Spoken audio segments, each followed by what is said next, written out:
Cool. Hi. Hi, thank you okay? guys so much for joining us. You're welcome. We just got done, wrapping up the movie, and so it looks like we already have some questions coming in. So I'm just gonna kind of get them going, if that's all right. Sure.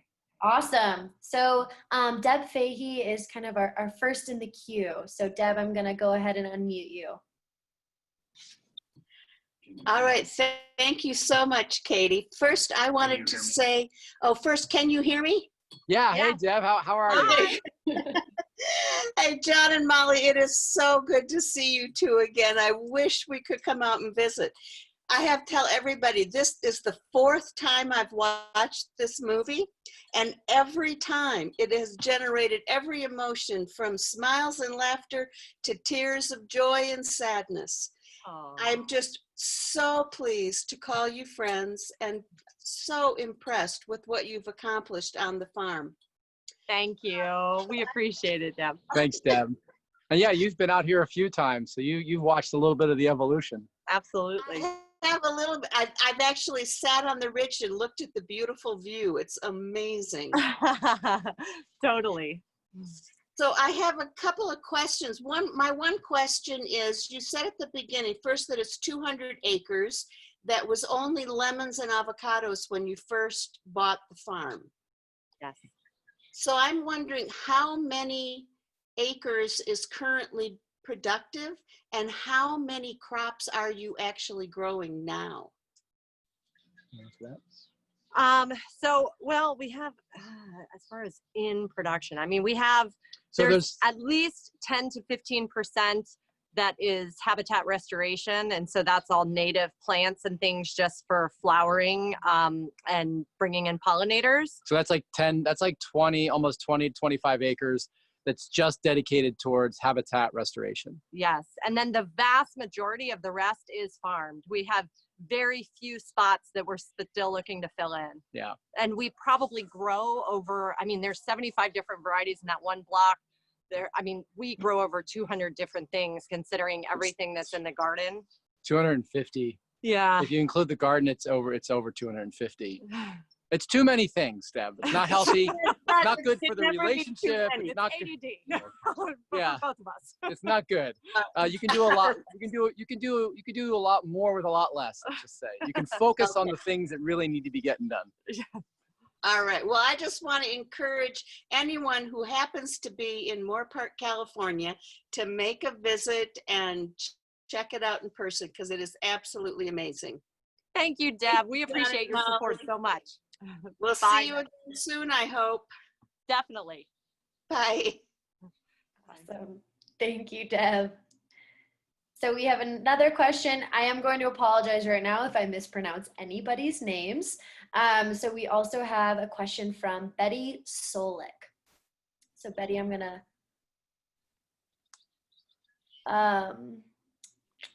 Betty, I'm having difficulties allowing you to talk. It looks like you have an older version of Zoom.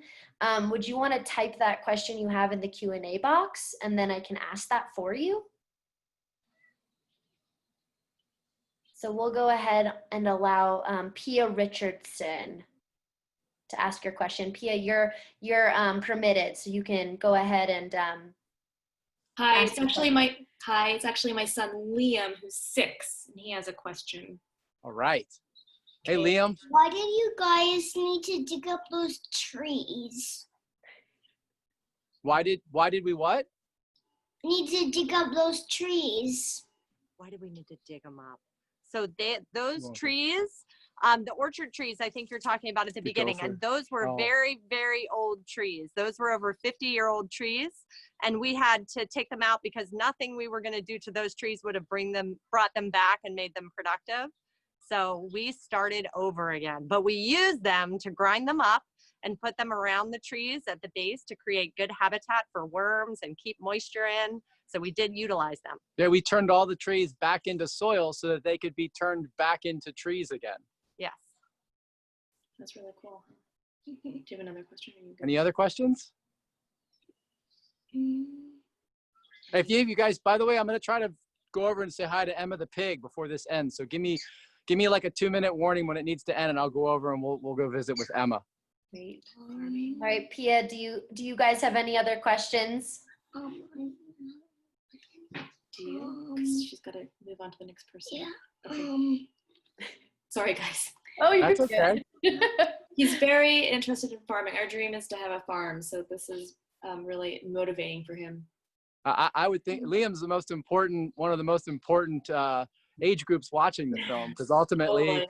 I feel like if we can get them to see the world differently, then our work is really done. It's all about the way you see the world, and ultimately that then informs the methodology with which you farm. So I think it's great that he's interested in it. Why did you need to fill up the lake? The what? Lake. Why did you have to fill up the lake? Yeah. Oh. Well, that's behind us, the pond, because we were trying to basically, so this pond behind us, which was originally used in order to help make the irrigation easier, because the ponds or the aquifer pumps of the past weren't as strong. So they would pump the water up to a location like this and then use essentially gravity to help feed and pressurize the lines in the orchards below it. But now what we've done is we've made it so that all the runoff from above this pond runs into this pond, so that the water is kept here, which creates a habitat that brings a diversity of wildlife back to the farm. And that wildlife actually helps us sort of mitigate epidemics of pests and disease. Like there's certain hawks that like to live and hunt in here, and they'll go out and attack starlings, etc. There's an egret that comes and lives in here for like 3 to 5 months every year. And when he's not hunting fish in here, he's out in the orchards eating gophers. So the idea is to put as many natural wildlife habitats within your farming system. For the ducks.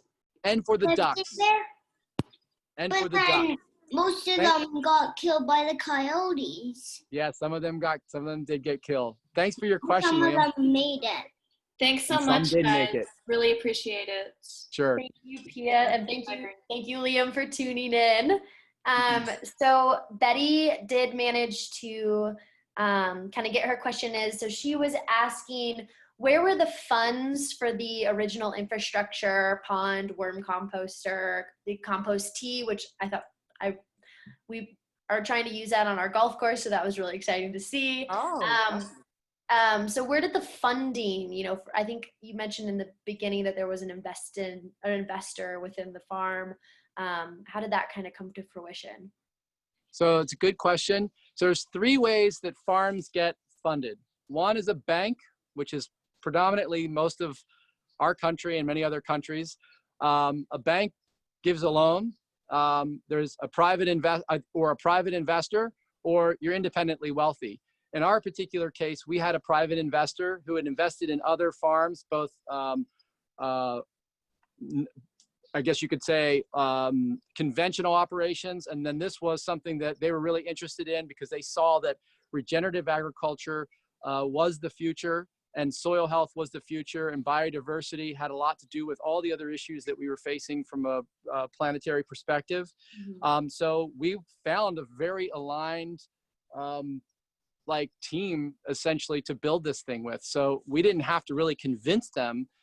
They really looked at it as a long-term investment in exactly what people would be looking for from food and from the restorative elements of farming in the future. Yeah, that's great.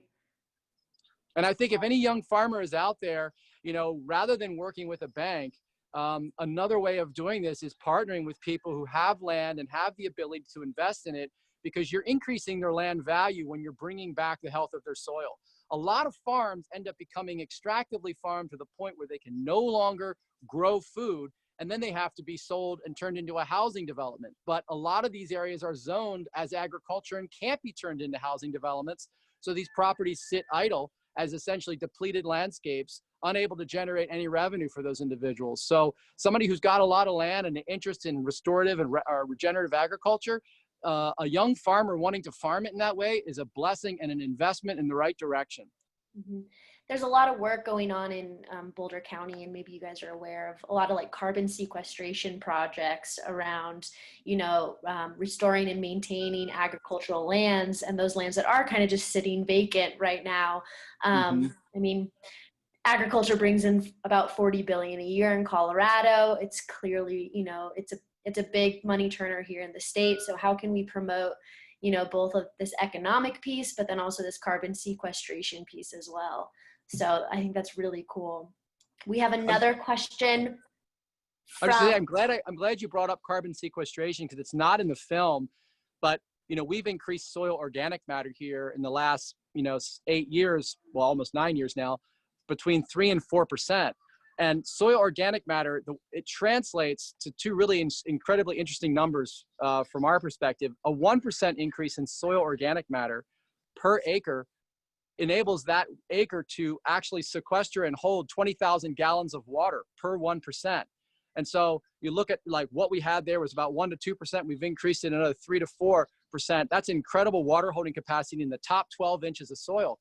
It also, in order to build that 1% of soil organic matter, it required the drawdown of 21 tons of atmospheric carbon. So when we're talking about how do we, after we stop all the things that are putting carbon into the atmosphere, how do we get it back down? And drawdown is going to predominantly be led by innovations within agriculture to suck carbon out of the atmosphere and put it back in the ground where it does the best work.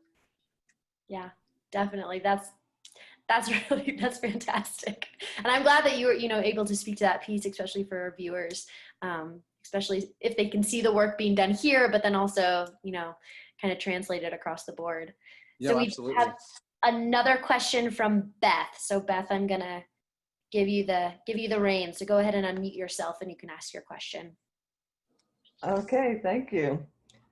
All right. How are your sheep a source of income for you? What do you do with sheep on your farm? So two things. The main goal for animal presence on our farm is to build soil fertility. That's number one. Healthy soil is built through decaying plant and animal matter, specifically manure, because of this relationship between the rumen and microorganisms of ruminants like cows and sheep. They're infusing our soils with additional microbes, right? And also partially processed nutrients after eating the grass that then passes back on to soil systems. Secondly, they're mowing the grass. But as they're mowing the grass, like I said before, they're kind of turning that grass back into digestible nutrients that plants can then ingest after it's sort of further broken down by other microorganisms in the soil. Unfortunately, the third one, which we thought might be a case, but we got the wrong kind of sheep for that, is wool, but there's no money in wool. And the hair breed that we have is partially hair, partially wool. They're called Dorper, they're a South African breed. But what they're really good at is shedding and living in hotter environments. And that's one of the reasons we actually got them, because of their ability to shed. So every year we'll sell a few of those animals for meat. And then some of them we sell live sale to other farmers who are trying to start, you know, heritage breed flocks that have more genetic resistance to diseases and don't require as much of the heavy-handed management of using antibiotics, et cetera, to keep sheep healthy, because they're predisposed to essentially know how to live in a more native environment, a natural environment, and how to source the minerals that they need from eating the right kinds of plants, so a hardier breed. So those are sort of like the three different things we do with the sheep. Oh, okay. So they're an asset to you that way. They're in multiple ways, but I would say animals, the biggest thing animals serve on our farm is building soil fertility, soil health. Because if you aren't using animal inputs, then you're relying upon synthetically derived fertilizers like ammonium nitrate, which is a synthetic process that requires copious amounts of energy in the form of natural gas. And on top of that, it turns into a sort of a nitrate or a nitric, it more easily turns into nitrous oxide, which then releases into the atmosphere, but also it actually stops soil systems from working, because it sort of takes over all the work of all the different processes that exist in soil to help inform the health of soil and the health of plants. So it sort of overstimulates the plant in the wrong way and shuts down all these other sort of processes that create a more balanced immune system functioning of the soil. And so our goal is to sort of essentially mimic, you know, through biomimicry, the natural systems that have evolved over millions of years and how soil was built in the healthiest way possible. And that absolutely requires animal inputs. Oh my gosh, so they're your friends. And they're our friends. Yeah. And also, have your neighbors caught on to your success and developed any adaptations to their mono farms that you've shown beginning? Slowly, yes, and I'm seeing more cover crops being grown. I can't say for sure they're because of us, but what is really cool is that some of the neighbors that were a bit mocking us in the beginning have come around and actually started asking us questions and how we're dealing with certain pest issues without spraying the stronger synthetically derived pesticides. And that really is a marker of success when we're not shaming each other and we're keeping it very conversational, and everybody is continually becoming more curious. And I think the curiosity has definitely increased in the neighborhood. And I think, there's an evolution towards understanding the value of cover crops. And I think we have been a little bit of an example of that in this county. And that's really great, because now the state's actually starting to fund farms being able to convert to a cover cropping method through subsidies. Thank you. And your source of knowledge. So this film and your question and answers are very helpful. Thank you for doing that. Great. Well, thank you. Appreciate it. Great. Thank you very much, Beth. So it is 8 o'clock. I want to be conscientious of everyone's time. Would you guys be able to take maybe one more question? Yeah, and then can we go see Emma? Of course we could go. I think everyone would love to see Emma. All right. I am going to, so next we have Tiffany Boyd. So Tiffany, I'm going to give you the permissions. Hi, John. Hi, Molly. Thank you so much for your amazing film. My question is about your neighbors, and how do you deal with their application of pesticides, whether it's neonicotinoids or things that carry over onto your property and into your crops? Good question. What's that? You want to answer? Okay. Well, so we have a situation with our certifiers where we have to leave a buffer around our land. So if there was any case where we were close to someone where there would be a spray that could drift, there's that buffer. But then we also are really lucky because around us, there's just not a heavy influence like that. We have a horse farm to our one side, actually two sides. There's one that's not farming at all and another that's farming organically. So it's not something that we really have to actively deal with. But they do spray, and when they do spray with helicopters, they are supposed to spray in non-windy conditions. And if they ever do spray in windy conditions, we'll just take video with our phone, and then we'll just, kindly ask the helicopter pilot to be aware of the drift that happened on this particular date. And they really do try to maintain that, because there's a lot of, obviously, concern around that whole thing. But there's no such thing as a completely perfect system. No. we can't seal ourselves into a box. But I will say that there's a lot of precautions that they take, and even one of our neighbors even calls us when they spray, just in case there's drift around our animals, to let us know so we can move animals out. But yeah, I mean, I'd be more worried about what's happening. They're spraying around schools around the country. There's my hometown in Maryland was surrounded by cornfields, and there's crop dusters flying through that while we're in school, and no one said a word.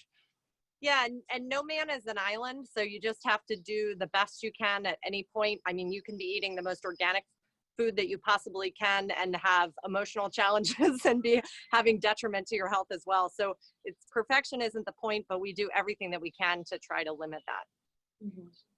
Great. Thank you very much. Yeah, sure. Thank you. All right. I think we are ready to see Emma. All right. While I'm walking over, with me? Yeah, while we're walking over, if there's one more question, we can answer that while we're cruising over there. Just takes us a second. All right. I did have a write-in question. This might be a very quick and easy one. It was asked what you did with the snails. What we did with the snails? Yes, I'm not quite sure what that means, but oh well, you did if with you the missed snails. it, we fed them to our ducks. So we fed them escargot, and they turned the snails into a nitrogen-rich manure and deliciously buttery duck eggs. Oh, there you go. So the snails are the least of our worries these days, and we still have ducks to help mitigate that issue. Wait, I got to jump over a fence. Okay. You gonna come in or no? Okay. Pause. I don't do the fence jumping. Yeah. So Emma's she's not very talkative after dinner, although she sounds talkative. You want to say something to the people? This is Colorado. Is that where we are? Yep. Emma, have you ever been to Colorado? says no, but she'd love to see. She wants to learn how to ski. I don't know. Can you guys see her okay? Do I have her? Yeah, she's perfect. Yeah, so she's, Emma is fully retired. She lives up here. She's got her grass pasture. Let me just show you. This is the pasture where she spends most of her days out here grazing. Especially heritage breed pigs do eat grass. So they actually do graze. A little bit of grain and then a lot of roots and grubs. Emma is, like I say, retired. So she's just enjoying the sort of golden years. She's about, let's see, almost 10 years old now. And she weighs about 650 pounds, but don't let her hear I said that. She's a slim physique. She is, yeah. You would never know. She's big boned and carries it well, man. There you go. Until she steps on your foot, then you really feel the full power of 650. It's like a little, it's like getting run over by like a Volkswagen, you know. But she spends a lot of her time in the wallow, a mud wallow at the bottom of this pasture. And her favorite treat right now is apples when she can get them. Man, what a hard life. Is her boyfriend was it Greasy? Mr. Greasy, yeah. Is he still in the picture? Are they exes? No, so he in the film, I don't know, maybe you watched the film a while ago, he died in the film. So he was actually eaten by one of the guardian dogs, Kaya. But she has a good friend who's her grand. That was Mr. Greasy. I didn't realize that. Yeah, that was Greasy. I thought that was just, oh my, okay. Yeah. Oh, look, you startled her. I'm so sorry she's widowed. Yeah, she's widowed. She's so she's been, the last few months she's been with Bella, one of her granddaughters, and just yesterday Bella left to go have her piglets of her own. So she is going to farrow. That's what it's called when a pig gives birth, farrowing. She's going to farrow in a pasture by herself because it's not good to have two big pigs, one of them being a mom, one not. And then once Bella's done with that, in about a month and a half, she'll come back in with Emma. And then do they kind of get aggressive towards each other? So they do for the first 4 days. The physique of Emma somehow becomes less limited, and she turns into this 16-year-old athlete, and suddenly is pouncing all over the place, showing her dominance until Bella sort of submits, and then in a week they're then sleeping together nose to nose like nothing happened. Oh wow, she's a sassy lady. She says stuff does happen that Bella does compete with food, so that's usually what it's over. Awesome. Well, thank you so much. This was fantastic. Obviously the movie is great. And thank you so much for taking your guys' time. We're a little bit over, so I just want to be conscientious. So no, we're fine. It's fine by us. So okay, great. And we'll definitely get you guys the recording so that you can kind of utilize that. But thank you guys so much. We really appreciate it. It's a lovely film. Yeah, thanks for all your support. Awesome. Well, thank you very much, guys. Have a good evening. Bye, guys. Well, Emma.